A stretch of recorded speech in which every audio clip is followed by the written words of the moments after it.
Donc là, si je me rends dans mon terminal et que je tape PNPM, et si je te disais que tu pouvais développer une API JavaScript en moins de 10 minutes? Prêt à relever le défi? Donc avant de commencer à t'apprendre à développer une API en moins de 10 minutes, je vais déjà t'expliquer ce qu'est une API. Une API pour Application Programming Interface est une interface de programmation qui permet aux applications de communiquer entre elles. Prenons l'exemple d'un restaurant. Imaginons que le client c'est une application mobile, le serveur c'est une API et la cuisine c'est une grande base de données. Quand tu vas dans ton restaurant, tu ne vas pas commander toi-même le plat en cuisine. Tu t'installes à ta table, un serveur vient prendre ta commande et ensuite il va aller demander en cuisine de réaliser cette commande. Et ben en application, c'est la même chose. L'application mobile va demander à l'API d'aller chercher des données. L'API va aller chercher des données dans la base de données. La base de données, elle va renvoyer ces données à l'API et l'API va les distribuer à l'application mobile. Voilà ce qu'est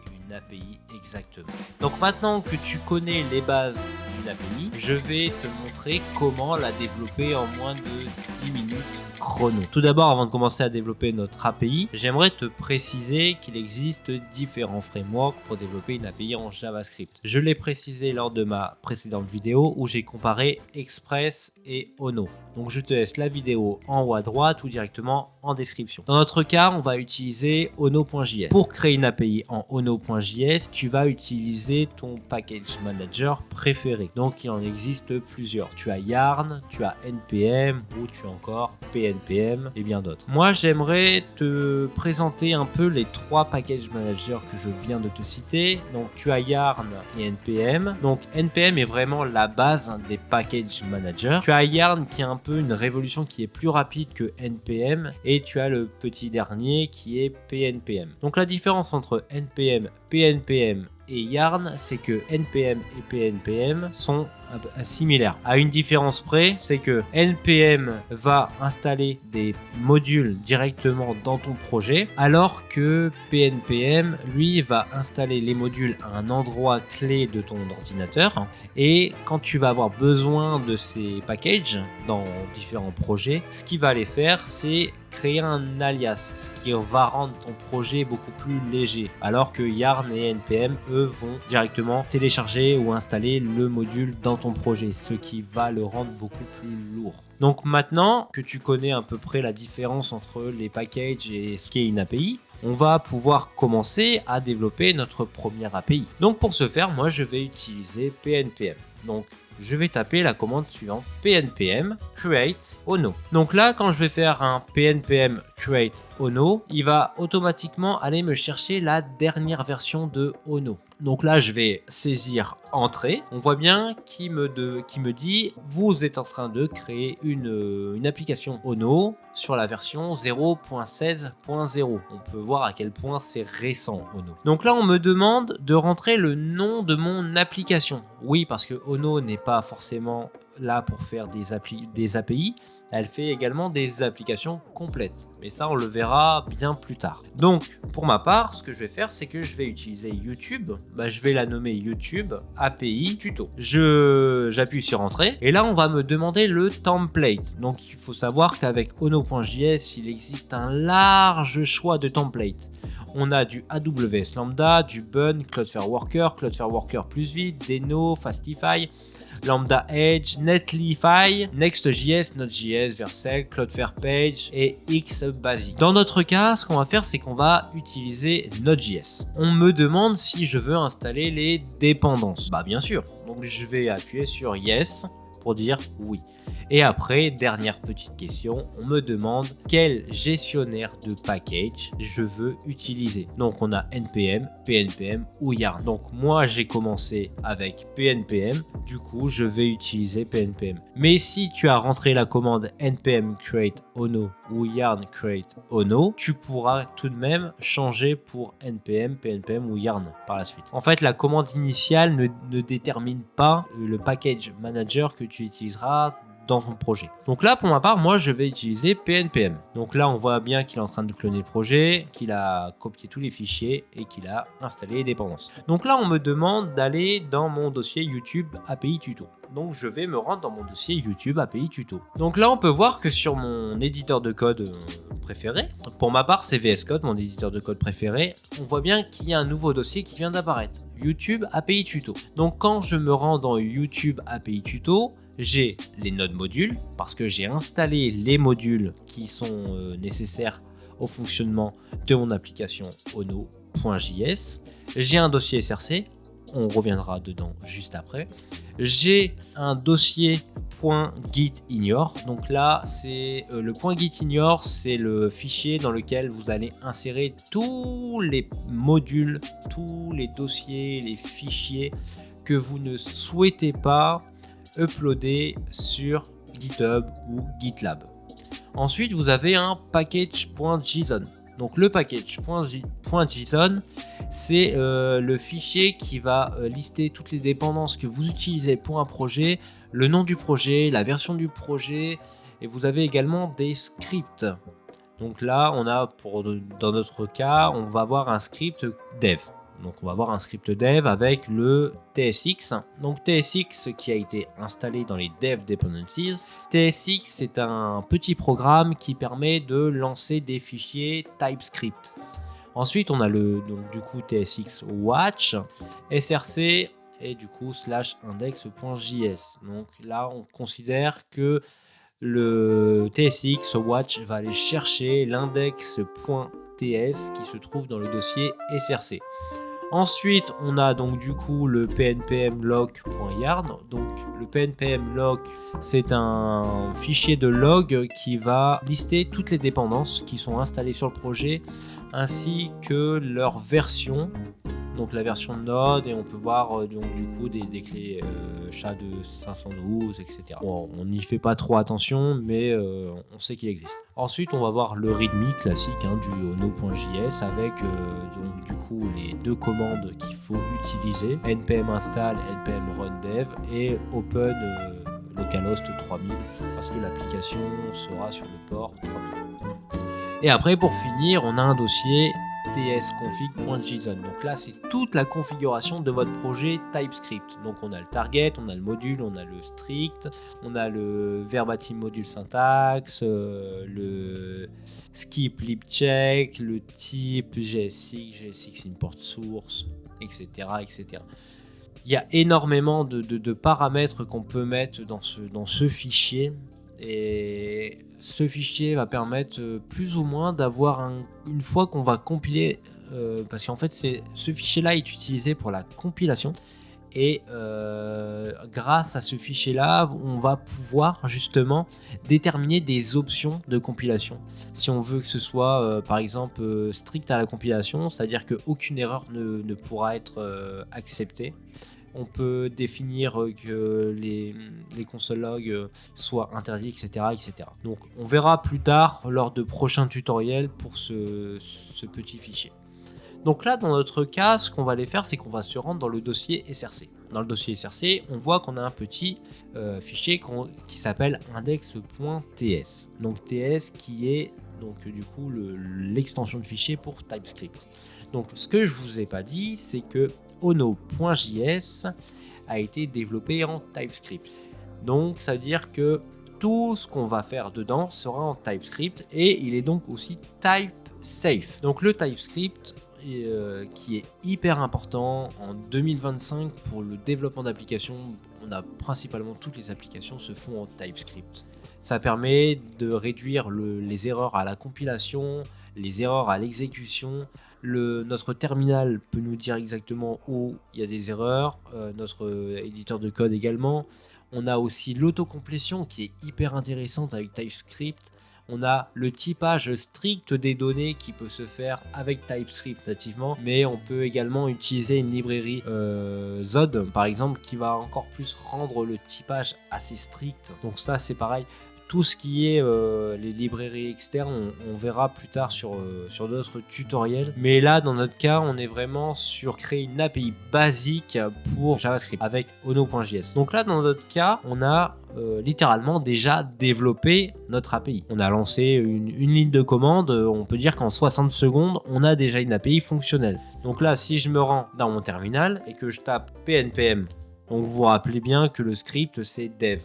Donc si je rentre pnpm dev, j'ai bien un serveur is running à on http localhost 3000. Donc là, si je vais sur mon navigateur, je tape localhost 3000 et qu'est-ce qu'on voit? On voit bien Hello Ono. Donc du coup, pour vous expliquer un peu ce que c'est cette API, exactement, on va se rendre dans notre fichier index selon un TypeScript et on a donc du coup différents imports. On a le import serve. Donc ça, le import serve, ça va vous permettre de créer un serveur avec Ono. Ensuite, on a le import Ono. Donc là, ça va vraiment importer Ono, donc notre framework qu'on souhaite utiliser. Ensuite, on va déclarer une constante qu'on va nommer app pour dire que c'est une application. Donc cette constante va définir du coup une instance de notre classe Ono, parce que Ono est une classe et dans cette classe on a différentes méthodes. Donc là, la première méthode qu'on peut voir dans notre code, c'est la méthode get. Donc pour vous rappeler un peu les bases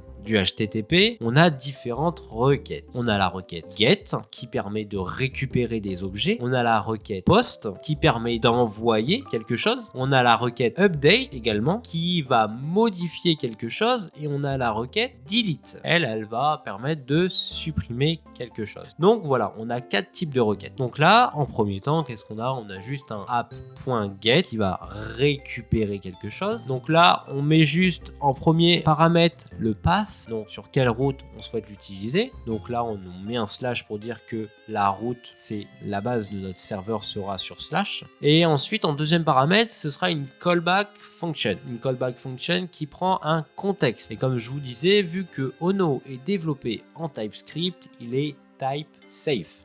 Donc le contexte est déjà typé. Donc on voit bien que là on a paramètre C, donc le C pour le contexte, blank env slash blank input. Donc cette callback function va nous retourner quelque chose. Il faut savoir aussi que lorsqu'on fait une API, et on est obligé, mais vraiment obligé de retourner quelque chose. Donc là, si par exemple je retourne rien, regardez, je vais vous faire l'exemple tout de suite. On a un 404 find. Parce qu'en fait, Ono va directement nous donner, en fait, il nous donne pas d'erreur. Là, on voit bien qu'on a une erreur. Mais automatiquement, Ono, lui, va nous donner un 404. Il va nous dire que la route n'existe pas parce qu'il y a 0 retour. Mais si on prend l'exemple de Express. En Express, si on ne met pas de retour, et ben notre API va tourner en boucle. Elle va continuer à se charger, à se charger, à se charger, à se charger, à se charger. Et après, ce sera à nous du coup de l'éteindre manuellement pour qu'on puisse modifier le code. Là, Ono, lui, directement, il va nous dire bon,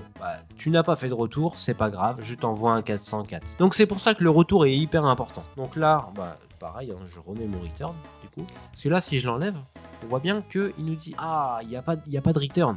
C'est pas possible. Donc là, je vais mettre mon return. Ensuite, on va faire un return. Donc le return, ok. On lui dit qu'on prend, donc du coup, on retourne notre contexte à la notre contexte. Et ensuite, on lui définit, donc on lui dit que on veut retourner un texte. Alors il faut savoir que aussi avec Ono c'est hyper simple. Avec Ono on a de l'autocomplétion. Là par exemple je vais juste retourner, imaginons je veux retourner un JSON. J'ai juste à faire return JSON. Premier paramètre le message, donc c'est un objet que je retourne, juste comme ça. Comme ça, voilà. Et je peux lui retourner un statut. Le statut code. Voilà, comme ceci. Et donc là, on voit bien que je lui retournerai un JSON.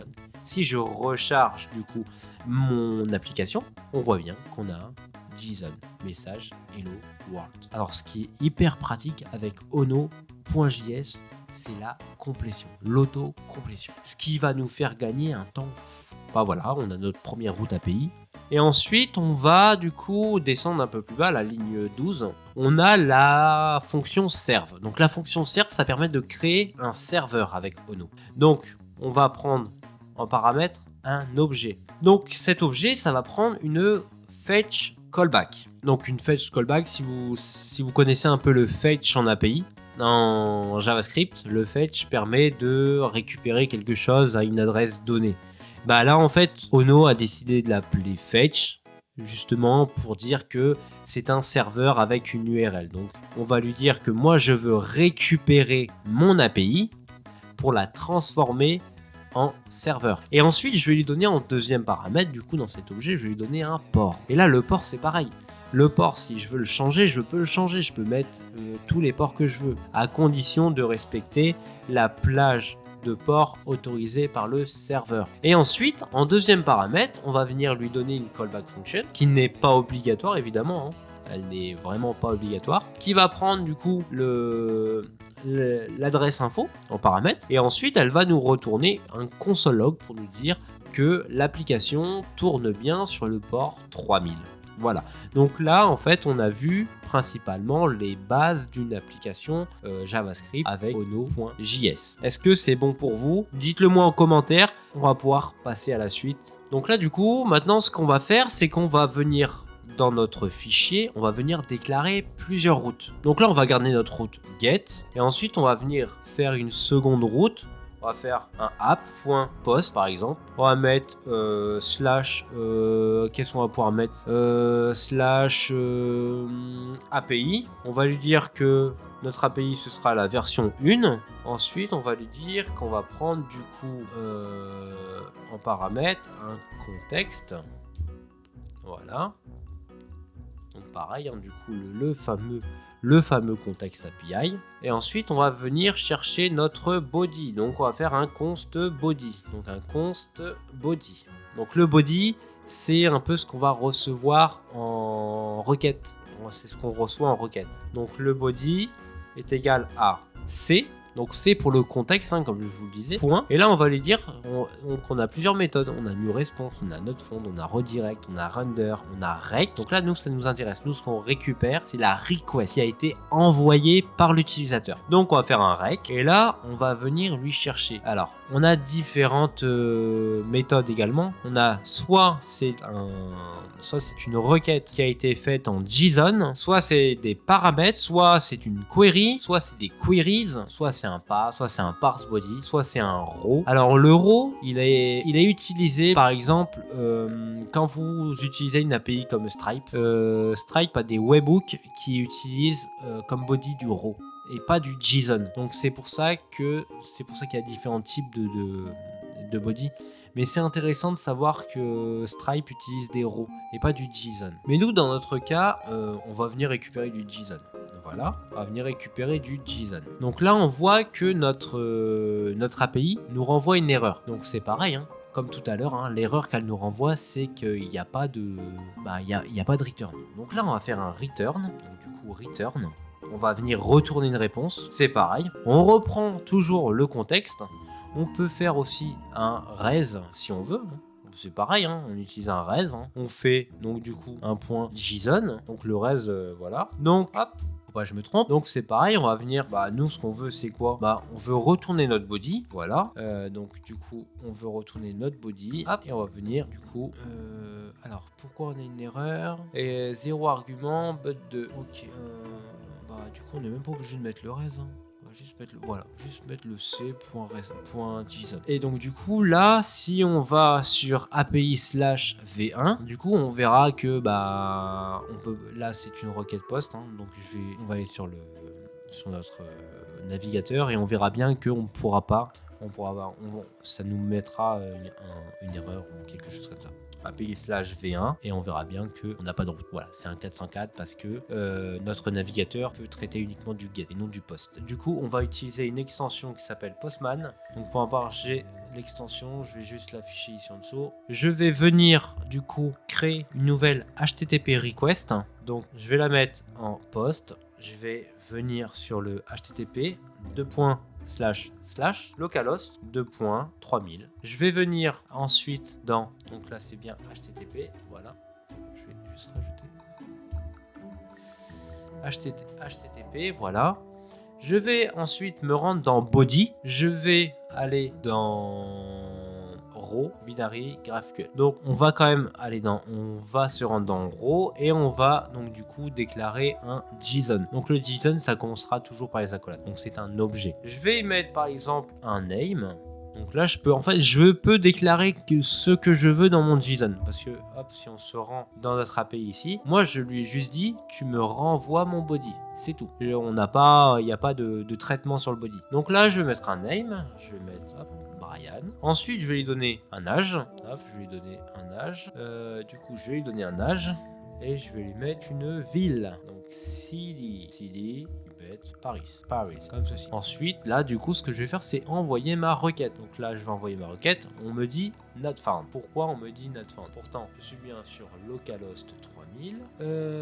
Si j'ai bien un body. Ah, j'ai oublié de nommer le JSON. Donc toujours en 404. Alors, parce que j'ai pas fait API / V1. Donc là, si j'envoie ma requête, mon body est vide. Donc, du coup, on va aller voir pourquoi le body est vide. Dans notre fichier index.typescript, on va aller voir. Donc on a bien notre request. Donc du coup, ce qu'on va venir faire, c'est qu'on va venir juste ici. Voilà, on va venir faire un petit console log de la request pour voir ce que nous donne cette requête. On va récupérer notre terminal juste ici. On va le redimensionner. On va le redimensionner comme ça. Voilà. Et ensuite, ce qu'on va venir faire, c'est qu'on va relancer notre requête. Donc on voit bien, on va retester, tout est vide. Alors, unexcited end of JSON. On va voir. Du coup, on va faire un console log de body. On voit bien quelque chose là. Donc c'est une promesse. Quand on utilise du coup la méthode post, elle nous renvoie une promesse, une promise. Donc du coup, ce qu'on va faire, c'est qu'on va venir mettre en place assign ici. Et ici, on va mettre un await. C'est-à-dire qu'on va attendre que notre promesse soit résolue pour pouvoir afficher nos données. Donc là, on va retourner dans notre Postman et on va faire la même chose, lancer notre requête. Et là, boum, vous voyez bien qu'on a bien notre body. Donc bien faire attention à ce système de promesses. Parce que si on décide de... comme on vient de faire, par exemple, là, si on n'utilise pas nos async await, on va pas avoir le résultat attendu. Donc là, on n'a pas besoin de sauvegarder, c'est pas grave. Donc ensuite, maintenant, ce qu'on va venir faire, c'est utiliser la route update. Voilà. On va mettre toujours comme nous l'indique notre cher copilot, donc API /V1, mais sauf que moi j'aimerais donc du coup mettre API /V1. Je voudrais par exemple mettre un user et j'aimerais que ce user, je lui donne un ID. Donc ensuite, ce que je vais venir faire, c'est faire toujours un async, prendre mon contexte et ensuite, donc du coup je vais venir récupérer mon ID. Alors avec le context.request. Du coup, on a request. Alors là, le fait qu'on ait une petite erreur, l'autocomplétion se fait très mal. Du coup, hop, on va juste faire en sorte qu'on n'ait pas haute erreur. Update. Parce que c'est pas update, c'est pas patch. Pardon. Voilà, c'est patch. Donc du coup, ce qu'on va venir faire, c'est hop, on va venir récupérer params. Et donc là, en fait, faut savoir que params, c'est une fonction. Voilà, ce n'est pas un objet. Donc on va venir récupérer, nous, l'ID. Et vous voyez bien juste ici que ID est nommé. Et par exemple, je mets user ID ici, quand je vais faire CTRL espace, on va me donner user ID. Voilà. Donc ce qui est pratique avec Ono, et donc du coup le fait que ce soit type safe, c'est l'autocomplétion avec les bonnes données. Vous voyez une API qui a des millions de lignes et que vous devez vous développer une grosse API, vraiment une très grosse API avec beaucoup de routes, beaucoup de paramètres, etc.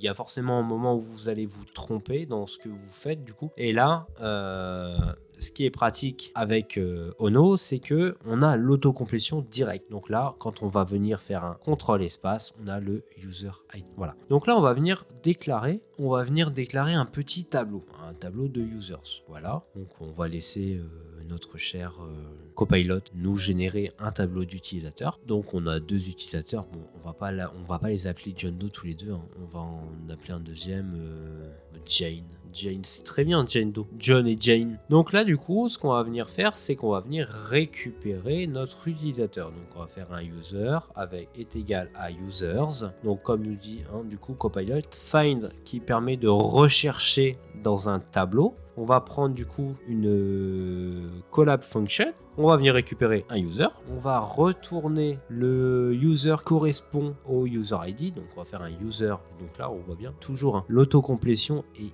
hyper importante. Il n'y a qu'en TypeScript que vous aurez cette autocomplétion là. En JavaScript vous n'aurez pas d'autocomplétion. Donc c'est pour ça c'est hyper intéressant. Donc là on va faire un point ID. Et nous ce qu'on veut c'est que ce soit égal mais triple égal. Donc il faut que ce soit la bonne donnée mais aussi le bon type. Donc par exemple quand je fais égal, c'est peu importe que ce soit du string ou que ce soit du number. Du moment que la donnée est pareille, c'est bon. Mais là, nous, ce qu'on veut, c'est à la fois comparer la donnée. Donc, par exemple, si l'ID qu'on a rentré en paramètre, c'est 1, donc on va venir comparer que ce soit 1. Mais on va également comparer le type. Donc, est-ce que l'ID qui est rentré, c'est un number ou est-ce que c'est un string? Donc là, du coup, ce qu'on va faire, nous, ce qu'on veut absolument récupérer, c'est un number. Et donc, du coup, on va venir convertir notre ID en nombre. Parce qu'il faut savoir que le paramètre, le user ID, ce sera toujours un string. Tout ce qui est donné en paramètre, ce sera un string. Un peu comme on avait vu lors de nos précédents tutoriels en Python, quand on avait vu comment saisir du texte dans notre terminal, c'était du string. Donc là, c'est la même chose. Donc, ce qu'il faut absolument faire, c'est le convertir en entier. Donc là, on le convertit en entier. Donc, on va venir faire en sorte que s'il n'y a pas d'utilisateur, if not user, voilà, s'il n'y a pas user, on va venir retourner, on va faire un return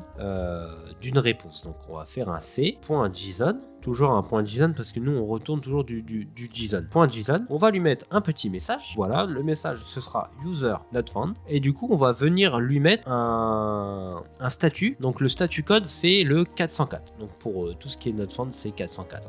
Donc, voilà, hop. On fait en sorte qu'il n'y ait pas trop d'erreurs. Donc là, du coup, dans un premier temps, on récupère l'ID. Ensuite, on a notre petit tableau d'utilisateur qui est très bien. Donc, on a 2 utilisateurs. On cherche notre utilisateur. Voilà. Si on n'a pas d'utilisateur, on retourne une réponse 404 pour dire qu'on n'a pas d'utilisateur trouvé. Et ensuite, du coup, ce qu'on va venir faire, c'est qu'on va venir récupérer le body. Alors, on va venir récupérer le body qui est égal à un await de C, toujours, le C pour le contexte, c.rec. Et on va venir récupérer le JSON. Ensuite, on va venir du coup, donc là on voit qu'on a notre body. Ce qu'on va venir faire, c'est récupérer les informations du body. Alors on a différentes possibilités. Donc là on va vraiment aller au plus simple. Déjà, vous savez déjà comment développer une API. Là on rentre un peu dans le bonus. On va venir du coup, nous ce qu'on veut juste récupérer, c'est le nom. Voilà, juste ça. Donc on va venir faire un const. Ce qu'on va venir faire également, c'est qu'on peut récupérer uniquement le nom. Donc on va faire un name et on va faire body.name. Et si on veut, du coup, c'est là on voit qu'on n'a pas d'autocomplétion. On n'a pas d'autocomplétion parce que notre body n'est pas typé. Donc, alors, ce qu'on va venir faire, regardez, ce qu'on va venir faire, ça sera très simple. Quand on veut typer quelque chose rapidement en TypeScript, on peut faire un as.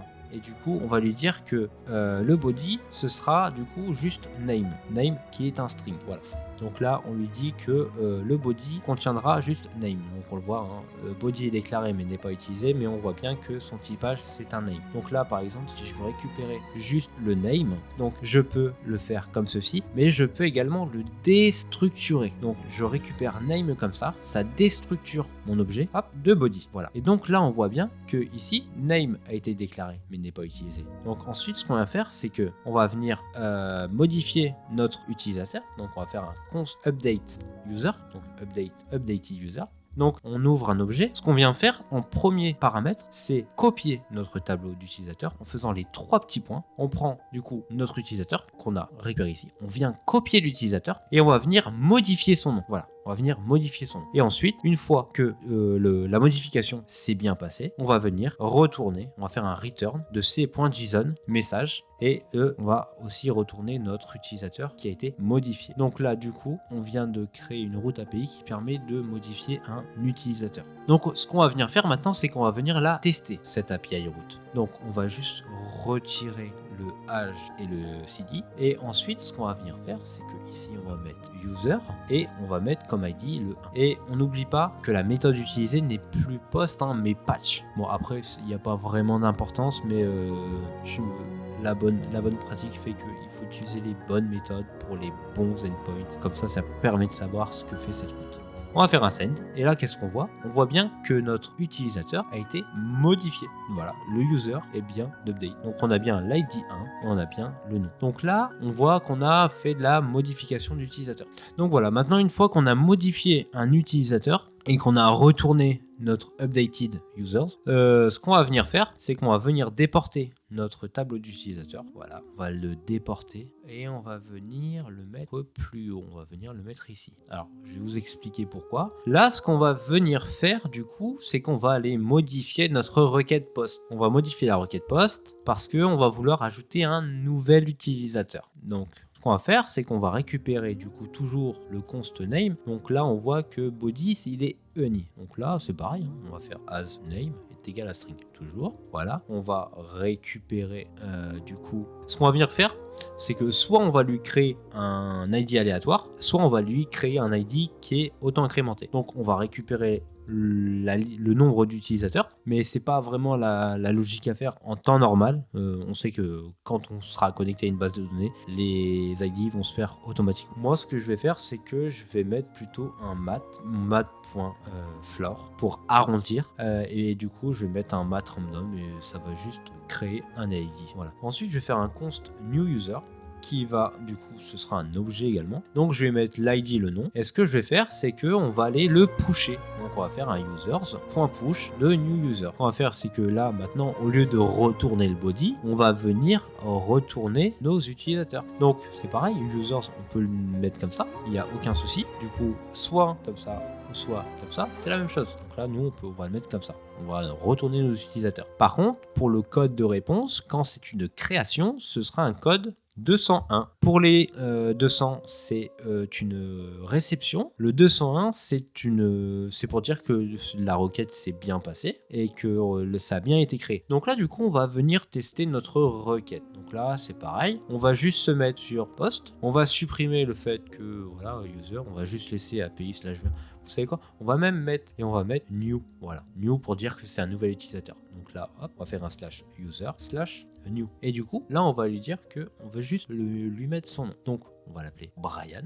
Et en fait, on va juste envoyer notre requête. Et on voit bien qu'un nouvel utilisateur a été créé. Et l'ID, c'est 13. Donc là, si je mets par exemple Paul, on verra bien normalement que Paul sera ajouté. Donc il a l'ID 642. Si je veux mettre, je sais pas moi, José, pareil. On va du coup ajouter. Et là, on voit bien que notre liste d'utilisateurs s'actualise en temps normal.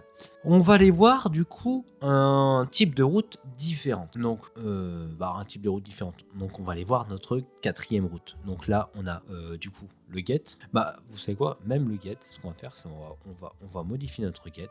On va faire en API/v1/users. Et donc, du coup, nous, ce qu'on va venir récupérer, on va venir faire un return. Voilà, un return de c.json pour dire qu'on veut renvoyer du JSON et qu'on veut renvoyer nos utilisateurs. On peut lui mettre un petit message pour dire les users ont été récupérés. Donc là, si je fais juste ça, je vais dans API/v1/users, que je la mets en get. On n'aura pas cette liste-là, hein. On aura la liste de départ. Voilà, on aura la liste de départ. Ensuite, du coup, ce qu'on va faire, c'est qu'on va venir créer notre route pour supprimer un utilisateur. Donc, on va faire un app.delete. Donc, on va venir faire un API/v1/user. Et du coup, on va mettre, moi j'aime bien toujours le mettre, le delete dans la route, même si on n'est pas obligé de le mettre. Et là, on va mettre du coup notre user ID.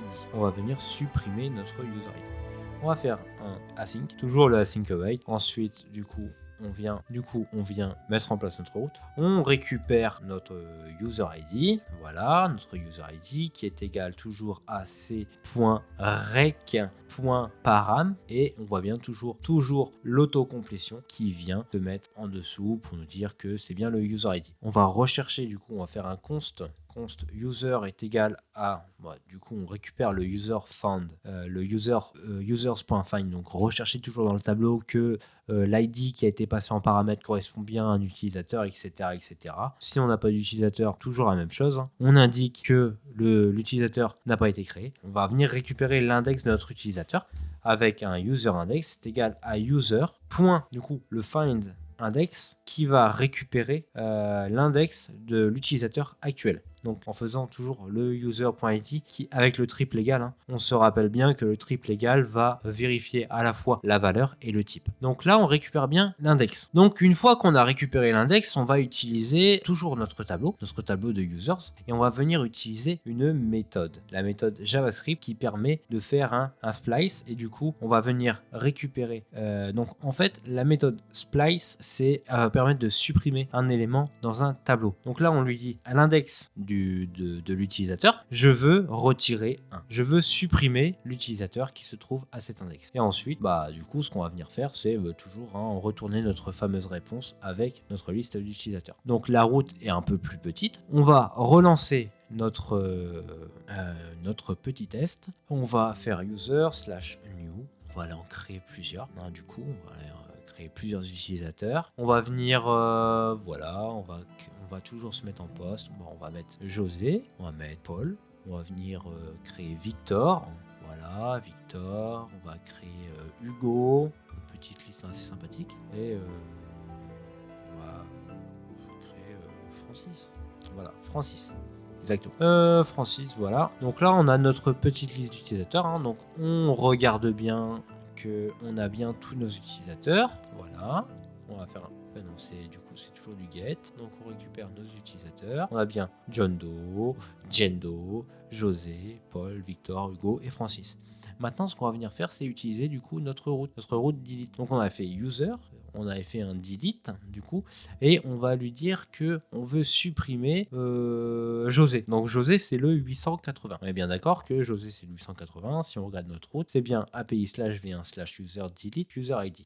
Du coup, on se rend ici dans notre postman actuel et on va venir rechercher du coup notre fameuse route, notre fameux utilisateur qu'on va venir supprimer, le 880 qui s'appelle. Du coup, c'était José. Je lance ma requête. Donc, hop, je suis même pas, il n'y a pas de body. Il n'y a pas de body, voilà, il n'y a pas de body. Je lance. Et là, on voit bien que notre utilisateur 880 a disparu. Donc là, c'est pareil. Je vais refaire la même chose. Je vais enlever le premier utilisateur qui a l'ID 1, c'est John Doe. Ah, pareil. John Doe, il est plus là. On l'a supprimé. Donc, je vais faire la même chose avec Jendo. Voilà, Jendo, c'est pareil. Maintenant, je veux supprimer Victor. Hop, 178. Victor, c'est pareil, il n'existe pas. On va supprimer Hugo, voilà, 764, c'est Hugo. Et ainsi de suite, voilà. On peut supprimer des utilisateurs. Donc là, on a vu principalement les routes principales d'une API. Donc on a vu comment lire une donnée depuis le navigateur ou depuis Postman. On a vu également comment créer un utilisateur, ajouter un utilisateur à notre tableau d'utilisateurs. On a vu aussi comment modifier un utilisateur grâce à notre tableau d'utilisateur avec la route path. Et on a aussi supprimé un utilisateur de notre tableau avec la route delete. Ensuite, du coup, j'aimerais également vous parler d'un petit middleware qui est assez sympa avec Ono. Pour utiliser un middleware, il faut faire un app.use pour dire qu'on veut utiliser. Donc là, on le met sur toutes les routes. Toutes les routes, c'est le étoile. Il existe un petit middleware, c'est le logger. Le logger qui vient de Ono Logger. Voilà, on va mettre un petit logger. Donc ce petit logger, si on regarde que va nous faire ce petit logger, c'est qu'il va venir nous loguer dans notre console toutes les routes qu'on va appeler. Donc là, si j'appelle la route delete, on voit bien qu'il nous a retourné 404 en 5 millisecondes. Si je, du coup, je la mets en get, on voit bien qu'elle nous a retourné une réponse de 100 en 1 milliseconde. Voilà, donc ça c'est le petit middleware assez sympathique qu'on aime avoir dans nos applications. Comme ça nous permet de savoir combien de temps a mis l'application à nous répondre et du coup quelles routes ont été appelées, etc. etc. Et du coup on pourra potentiellement faire du coup de la correction du coup sur nos routes et puis améliorer un peu ce qui va et ce qui ne va pas. Donc c'est tout pour ce tutoriel sur la création d'une application, d'une API avec Ono.js. Donc on a largement vu comment créer une API en moins de 10 minutes. Là ça a été pas mal du bonus. Il y a eu vraiment beaucoup de bonus. Dans les prochains tutos, on va voir comment organiser son code avec un modèle MVC. On va également connecter à une base de données. Donc là on va vraiment partir dans le sujet de connecter à une base de données, de créer des vrais utilisateurs. On va utiliser aussi des middleware comme WebSocket, on va utiliser JWT, on va faire de l'authentification, etc., etc. Donc là, c'était vraiment la base de l'API avec Ono.js. Donc si cette vidéo t'a plu, je t'invite du coup à la liker, à la partager et pour suivre les tutos qui vont arriver. Donc il y en a un qui va arriver justement la semaine prochaine et la semaine prochaine on va organiser nos routes avec du coup le modèle MVC. Tu peux t'abonner à cette chaîne pour ne rater aucune autre de mes vidéos. Sur ce, je te dis à la semaine prochaine pour un nouveau tuto. Avant tout, continue de t'entraîner et n'oublie pas, créer une API en 2025, c'est hyper simple.